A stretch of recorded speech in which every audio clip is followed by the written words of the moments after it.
Terlihat seorang pemburu yang tergelincir dikagetkan dengan kuburan yang sudah dibongkar. Melihat cincin emas di jari yang potol, dia mengambilnya, lumayan buat depo. Namun dia tidak menyadari makhluk apa yang membuat kuburan itu terbongkar. Mungkinkah bowong, kebo ndase wong, dan tiba-tiba beberapa hari berikutnya, polisi mendapat laporan pembongkaran kuburan. Lokasi yang sulit diakses membuat polisi jum tergelincir. Entah ulah siapa yang nekat membongkar kuburan yang baru 2 hari dimakamkan. Karena harta berharga yang tersedia hanya sebuah cincin, Pak Jum hanya menemukan sebuah topi bisbol sebagai petunjuk. Mereka lalu mencari petunjuk lainnya. Sebagai polisi, Kim sudah tugasnya melakukan penilangan. Setiap pekerjaan pasti punya tantangannya masing-masing. Kim harus menghadapi seseorang yang tidak mau ditilang karena seorang jaksa, hingga pemabuk yang memancing keributan. Kim bahkan sering mendapatkan ancaman karena sering melakukan penilangan. Saking proseduralnya, Kim dipindah tugaskan ke kantor polisi desa. Walau tidak semua, orang kota biasanya tidak memikirkan unggah-ungguh termasuk dalam bicara yang membuat si bibi dan paman risih. Sengaja dia memasukkan ikan setengah hidup di air panas agar 2 orang kota sebut saja Burhan dan Ocol ini terciprat air panas.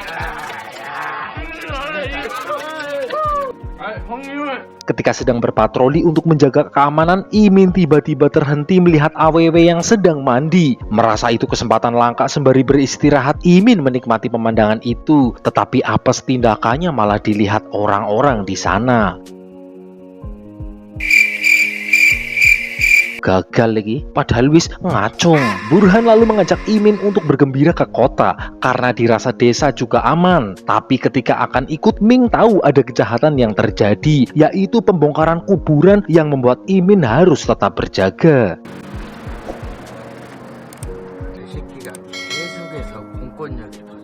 Kim merasa penugasannya cukup berat karena harus pindah jauh dari kota, bertugas di desa terpencil. Ketika menikmati cupatkai, Kim terkejut karena tak sengaja ia mengunyah taring babi yang di budaya Korea itu menandakan keberuntungan. Hidup di desa memang menyenangkan, suasananya tenang, pemandangannya bagus, tapi Ijem harus siap pulang malam dan melewati jalan yang sepi, yang tiba-tiba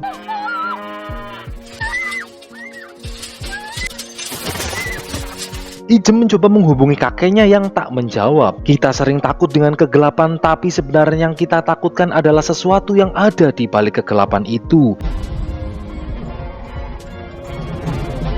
Ijem lalu bergegas pergi karena instingnya merasakan bahaya. Lalu insiden itu membuat Ucok dan Doeng panik. Ijem mungkin masih bisa diselamatkan. Ketika Ucok ingin membawanya, Doeng melarangnya karena dia belum memiliki SIM. Juga keadaan setengah mabuk, pasti akan dihukum karena itu.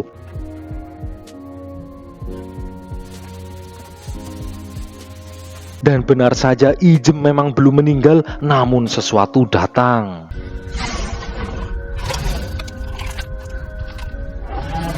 Kim dan ibunya harus menerima dipindah tugaskan. Dirasa perjalanan kurang menantang, ibunya ingin mencoba ngedrift.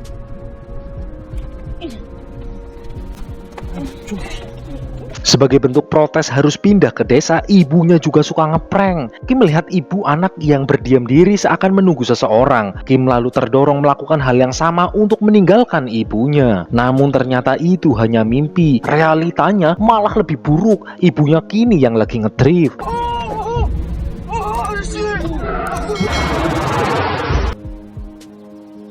Sebut saja Karyo, si anak gunung sekaligus anak senja, dikagetkan dengan apa yang dilihatnya. Ternyata hanya sebuah majalah yang dipegang sepotong tangan. Lah, wongin ngendi kiye? Lupa kali ya, lagi baca majalah terus ketinggalan. Selain keindahan alamnya, di pedesaan itu asik. Anak kecil saja boleh menggambar bebas, juga termasuk bebas berekspresi, bebas ngapain aja. Nama lainnya Gemblung.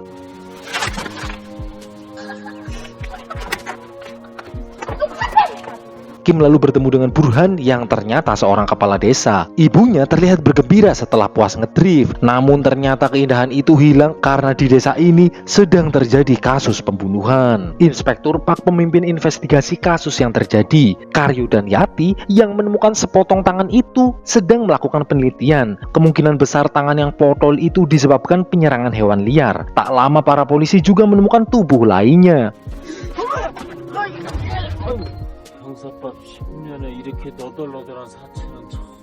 Ming mengantar Kim untuk langsung bertugas yang padahal baru sampai. Mereka segera melakukan investigasi lanjutan dengan mendata orang hilang. Polisi juga harus melakukan autopsi yang kebanyakan polisi tidak mau, namun Kim siap melakukannya. Dari sini Pak tahu kalau Imin itu polisi yang males.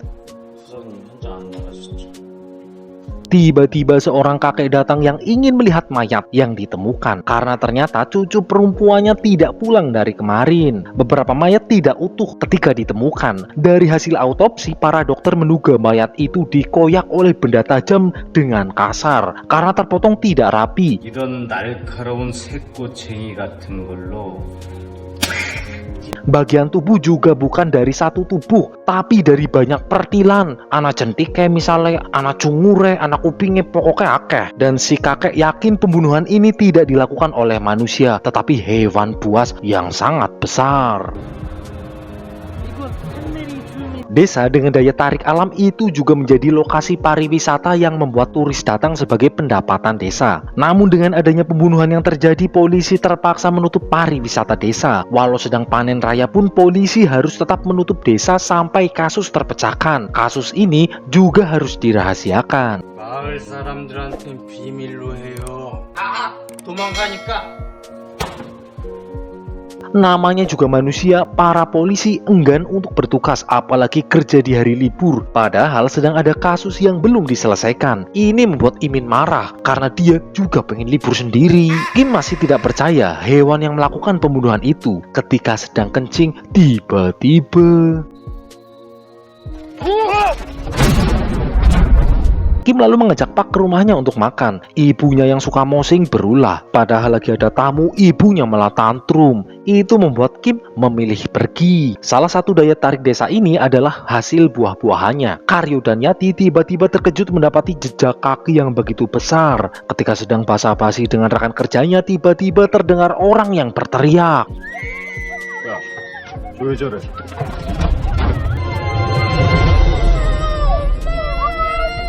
Ternyata salah satu pengunjung telah digigit ular berbisa. Yati yang pernah juara tarik tambang langsung melakukan penolongan pertamanya.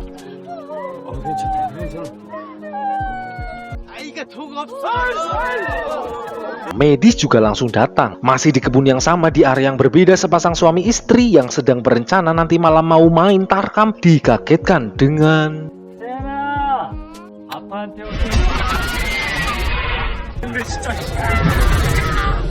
Kim langsung memberikan tembakan peringatan. Namanya hewan yang mana paham dikasih kode kayak gitu. Apalagi hewan liar mana mungkin pernah makan bangku sekolah. Iya juga sih.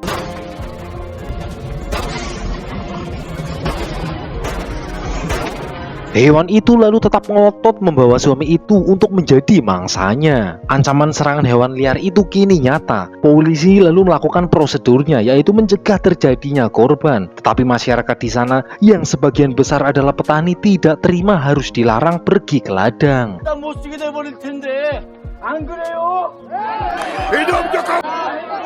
Si kakek masih sangat sedih, cucunya satu-satunya telah terbunuh. Kini si kakek yakin hewan yang menyerangnya adalah turunan Cupatkai alias babi ngopet. Tapi apa mungkin babi kini jadi suka makan daging? Bisa jadi karena habitatnya dirusak, makanannya nggak ada. Mau tak mau babi hutan merubah pola makannya dari tumbuh-tumbuhan mulai suka makan rudal dan mendoan.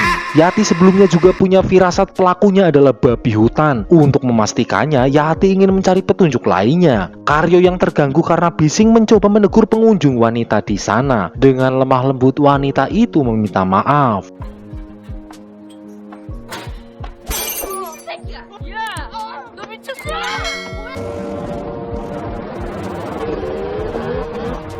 Kasus penyerangan yang terjadi mau tidak mau pihak desa menyewa para pembunuh melakukan perburuan. Dipimpin oleh Tuan Gok, perburuan akan dilakukan termasuk melakukan naturalisasi, yaitu pemburu dari Finlandia. 헬로 너키야 산메리 이장 박만복이요. Tuan Gok sudah mempersiapkan dengan matang termasuk mengerahkan anjing pemburu yang sudah terlatih di adu bagong. Dari jejak kaki yang besar bisa dibayangkan ukuran babi itu lebih dari 300 kilo. Setelah menaruh umpan, pemburu mulai mengintai. Setelah melihat secara visual, mereka mulai bergerak.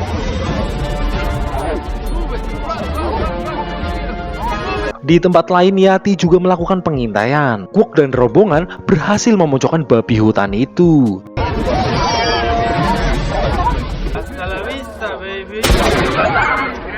Babi hutan itu dibajang di depan masyarakat desa yang secara tidak langsung menunjukkan teror babi hutan raksasa pemakan manusia telah berakhir. 혁혁한 공을 세우신 우리나라 최고의 포수. Kwok juga menjadi idola kaum bapak-bapak. Kwok juga mengenalkan si kakek yang ternyata adalah seorang pemburu legendaris. Low profil banget ini kakek ya. Sebagai mantan pemburu, insting kakek berkata pemburu sebenarnya belum terbunuh.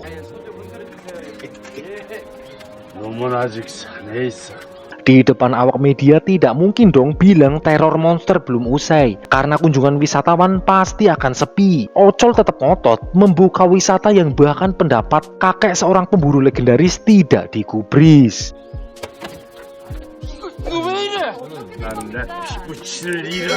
이건 봐요. 통금 해제시키라고 하세요. Untuk membuktikan kecurigaannya, si kakek membuka perut babi itu yang tiba-tiba bergerak karena tak sengaja tersentuh syarafnya. Yang dimakan oleh babi itu ternyata hanya sekedar bungkus kopi, ayam, dan majalah yang ditemukan di dekat mayat si cucu. Ini dipastikan si babi yang mati ini berbagi makanan dengan monster yang sesungguhnya yang akan kembali di desa. 그 식인 멧돼지가 이놈 남편이란 말이죠. Untuk merayakan terbunuhnya si babi, masyarakat menyewa rapper terkenal yang bisa nge-rap. Di sini ada lampu, di sana ada kursi. Kalau lihat mukamu, ku teringat tai. Lah, itu mah pantun. Nampaknya Gok sadar ada sesuatu yang mengganjal. Yati pun masih kekeh kalau pembunuh sebenarnya masih ada. Karena serangan babi yang beredar, media memberikan pengetahuan dasar kalau terjadi kontak dengan babi. Yang pertama, jangan berteriak apalagi bernyanyi. Jangan bergerak ataupun goyang gergaji, karena takut babi terprovokasi dan ikut bergoyang. Ya kali ya, celeng arep melu joget. Dan kalau babi hutan mulai menyerang, coba berpura-pura jadi orang lain. Gunakan tips ini, pasti keluargamu bakal berkumpul menjengukmu. Si kakek yang sudah lama menjadi pemburu babi tahu babi menyerang karena lapar. Dan karena kasus dianggap sudah selesai, markas besar tidak akan mengirim bantuan. Lalu apakah yang akan dilakukan si kakek? Pesta begitu meriah, para penduduk melepas tekanan dari teror babi pemakan manusia. Kwok juga merasa mungkin dia terlalu tegang.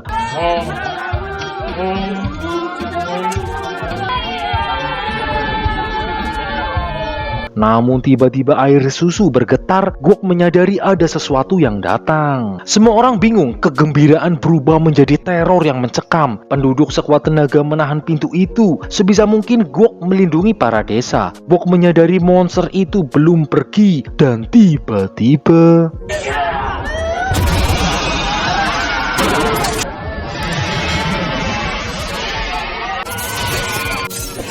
babi dengan ukuran sangat besar itu menyerang membabi buta, menyerang penduduk seperti serangga. Seorang penduduk mencoba menyerangnya dengan mesin pemotong rumput, tapi babi itu bukan tumbuh-tumbuhan, jelas tidak mempan.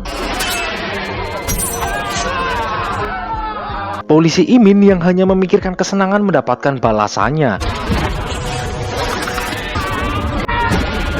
Serangan penduduk tidak ada yang mempan, semua terpojok. Kim lalu mendapat kabar kalau terjadi serangan hewan liar. Dengan sisa-sisa keberanian, Kwok menembaknya. Tapi kulitnya sangat tebal, peluru pun tak bisa tertembus. Aura monster yang sangat kuat hingga membuat Kwok ngompol.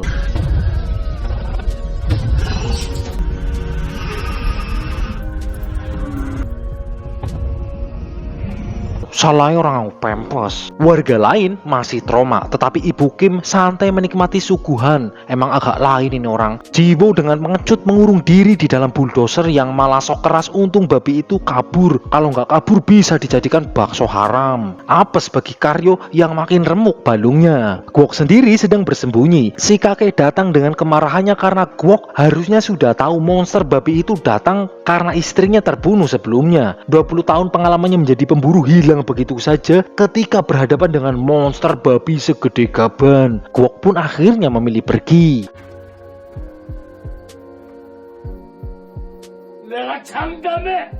Serangan itu memakan korban. Istri Kim sendiri sedang hamil tua karena mereka sering bercocok tanam. Kim berpesan jangan membiarkan ibunya pergi dari rumah, karena kalau ibunya pergi dari rumah dia pasti ngebek. Dari kejauhan, dua orang yang suka ngebek itu ketawa bareng. Emang sefrekuensi sih mereka nih kayaknya nih. Mereka lalu melakukan persiapan termasuk Yati yang juga ingin ikut, tetapi dia dilarang karena bukan muhrim.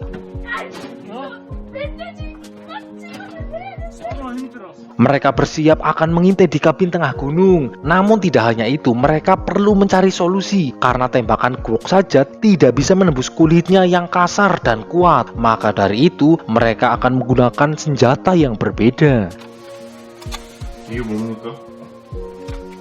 Sedang beristirahat, istri Kim dikagetkan Ibu Kim pergi. Jangan-jangan beneran ini nonton ebek. Kim diberi kabar ibunya pergi. Dia pasti sedikit marah karena ibunya Kim itu spesial, takutnya dihipnotis orang.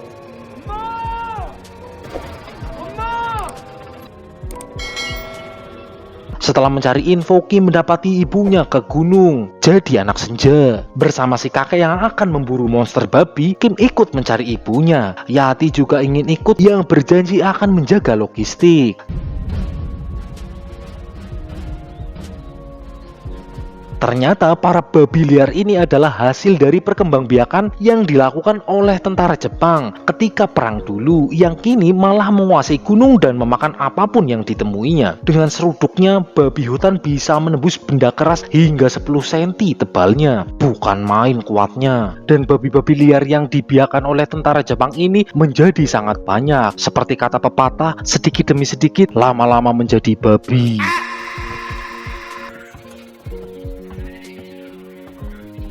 Si bocil itu hidup berdua bersama Momi yang agak kentir. Dia juga melarang untuk jangan memberi makan babi hutan. Takutnya jadi akrab. Si kakek lalu menemui kuncen di sana. Mereka sudah menyebar jebakan. Yati ingin ikut perburuan karena ingin menelitinya. Gwok menemukan tai babi berdiameter lebih dari 15 cm. Artinya boolnya gede banget. Yang juga berarti babi itu pasti sangat besar. Karena lupa ngonten, Yati mengulangi reka adegan Gwok membawa tai babi itu. 똥굵기가 털 길이가 먼저 배가는 놈보다 더 크다는 얘기지. Bagi Pamanco, serangan ini adalah hukuman untuk manusia karena sudah merusak alam yang sudah membakar hutan seenaknya. Paman juga ingat bagaimana masyarakat desa mencoba menangkap para hewan liar sebelumnya, yaitu menggunakan perangkap batu. Malam hari di gunung adalah waktu paling mantep untuk cerita horor. Mereka lalu bercerita, seorang pemimpin sekte pernah mengasihkan diri ke gunung karena menjadi buronan. Tapi ketika polisi menemukannya, yang tersisa hanya kepalanya. Ternyata babi hutan itu bisa nafsu makan manusia karena adanya perubahan mutasi genetik dari pembiakan campuran yang sudah terjadi. Atau nama ilmiahnya berangas. 생명으로 홀로코로스 마이너 차덴이란 종이 있는데 Babi itu telah menyambar umpan. Ketika Kim akan menembak, si kakek menahannya. Beruntung sekali ditahan. Kalau nggak bisa-bisa ibunya jadi almarhumah, lalu Kim dikutuk jadi batu akik. Esok paginya, biar kuat mereka sarapan kalong dan ulat kayu, biar siulnya nyaring. 이거 종아리인데, 이거 좋은 거야. Sementara itu, Ibu Kim ditinggal di pondok. Mereka lalu lanjut melakukan pencarian. Gwok menemui sebuah jejak kaki, mungkin baru setengah hari. Tiba-tiba Jebakan jatuh yang diceritakan kakek sebelumnya ternyata ada. Mereka lalu mengaktifkannya kembali. Gwok menyiapkan sensor GPS dan meletakkan dinamit sebagai pemicunya. Setelah menyisir lokasi gunung, mereka menemukan tai babi lagi. 우린내가 장난 아닌데요? Dan dari jejak kakinya mungkin masih di radius 100 meter. Tak disangka mereka menemukan sebuah gua. Gwok lalu mencoba memancingnya keluar dengan bom asap. Namun nampaknya guanya lebih dalam dari penampilannya.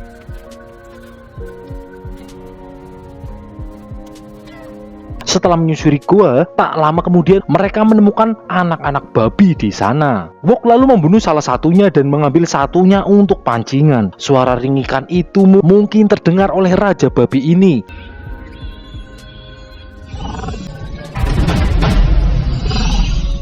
Dan untuk selamanya Gwok harus memusnahkan gen monster babi itu. Raja babi itu pasti sangat marah. Sarangnya diganggu, anaknya dibunuh, istrinya juga mati. Pasti si babi itu lama nggak ngeprut.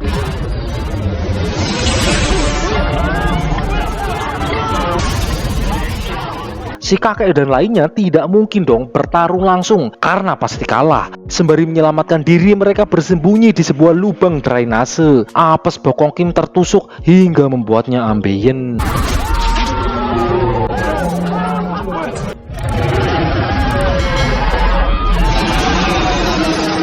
Raja babi itu pasti akan mencari mereka karena anaknya masih di bawah Yati. Agar tidak tetanus dan menjadi babi ngepet, bokong Kim yang tertusuk oleh taring si raja babi harus dilas dengan bubuk mesiu.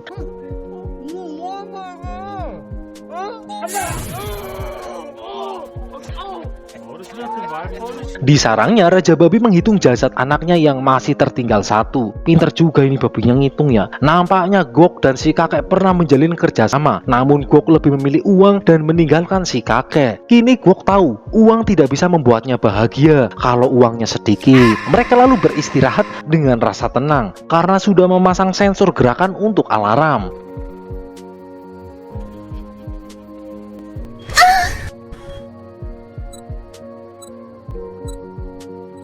Tiba-tiba sensor berbunyi tanda ada pergerakan. Gwok lalu mencari tahu, ternyata itu hanya seekor kambing gunung. Namun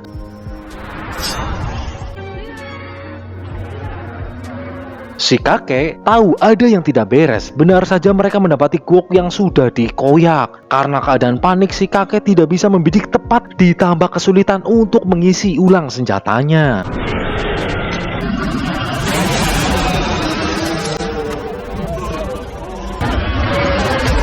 Tutorial ngusir babi pakai payung ternyata hoax, dan kebetulan si babi terjebak. Mereka lalu kabur. Namun luka yang cukup parah, Gwok rasa ini adalah akhir hidupnya. Mereka harus melakukan pilihan sulit, namun si kakek tahu membawa Gwok malah akan membahayakan mereka semua.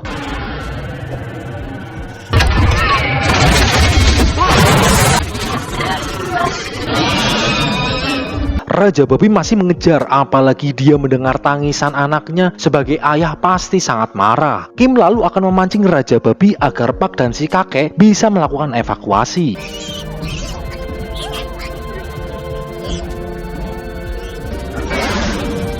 Sementara itu, ketika sedang berburu waktu, si kakek dan Pak malah bertemu dengan Enchan, anak Momi yang kentir. Dalam pelariannya, Yati dan Kim harus jatuh hingga terpojok. Sengaja berdiam diri, namun tiba-tiba malah ada ular masuk ke celananya untuk bertemu kembarannya. Tiba-tiba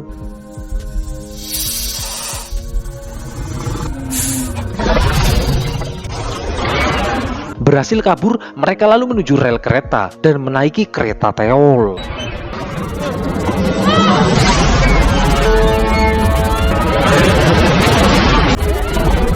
Pengejaran raja babi belum berhenti, namun rel yang mereka lewati ternyata buntu. Sampailah mereka di sebuah pabrik tua. Raja babi itu masih memburu mereka, bahkan Kim rela kena ilernya.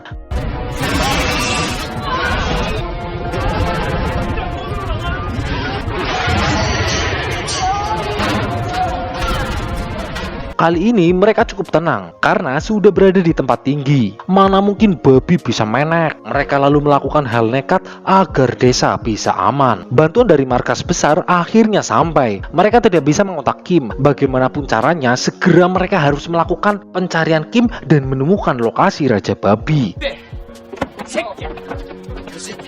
Kim punya ide, ingin menjebak si babi menggunakan lift. Kim memancing Raja Babi dengan anaknya lalu pergi ke bawah lift. Dan ketika di bawah lift, Yati akan meluncurkan lift itu untuk mengejar sang babi. Terdengar mudah, tapi nggak tahu gimana eksekusinya. Dengan pelan Yati menuju saklar lift. Begitu juga dengan Kim yang tak sengaja lagi menyogok boolnya sendiri.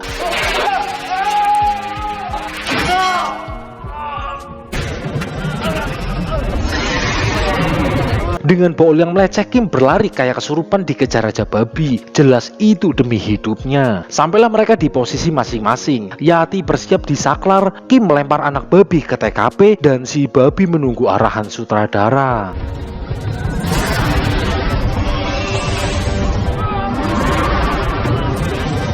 Tapi rencananya tidak berjalan lancar, si babi malah berhenti lalu menatap Kim dengan dendam. Kali ini apa yang akan dilakukannya? Namun mendengar jeritan anak babi sebagai ayah babi pasti iba ingin mencarikan mamah baru.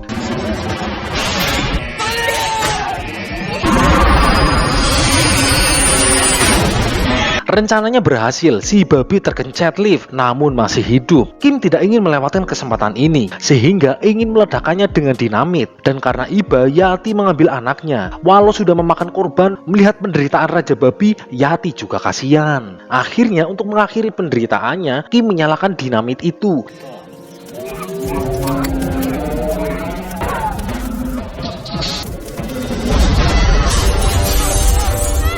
Lah, sumbunya pendek banget. Beberapa hari berikutnya, Kim mendapatkan promosi karena tindakannya. Ditambah istrinya juga melahirkan dengan normal. Pasti dia sangat bahagia. Sebagai suami yang baru akan mendapatkan anak pertamanya, pasti ingin segera melihatnya.